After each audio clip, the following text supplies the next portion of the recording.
obvestimo vesti, da bi ji v tretje uspelo. Slovenski pregovor pravi, v tretje gre rado in upajmo, da bo danes obveljal. Ilka Štukec je namreč razočarana končala super veleslalomsko preizkušnjo in to na 11. mestu, potem pa bila v zelo dobrem položaju za kolajno na kombinacijski preizkušnji, zdaj pa je 26-letna Mariborčanka že na progi, hitro je začela, najhitreje doslej je prišla do hitrosti 80 km/h in pri prvem merjenju istega časa 29 stotink prednosti, zdaj je v delu, ki so ji ga odvzeli na kombinacijskem smuku, v delu, v katerem je blestela na treningih odlično, kar zlije se s to progo in nadaljuje po teh valovih, kot da bi bila doma v Sankt Moricu, kjer še nikoli ni blestela na tekmah svetovnega pokala, ampak danes je pomembno, kako hitra bo in pri naslednjem merjenju mestnega časa 40 hitrejša od Stefanie Venier. Mogoče ni bila tako natančna v tem delu kot na treningih, ampak natančna je bila dovolj, da je 40 po drugem merjenju mestnega časa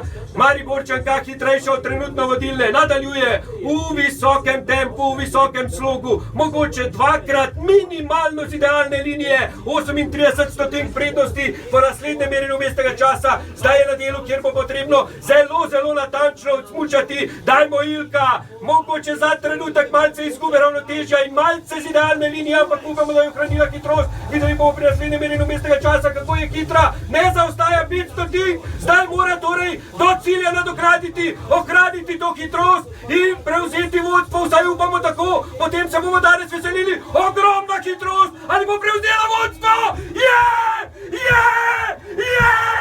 Ilka Štukec prevzema vodstvo!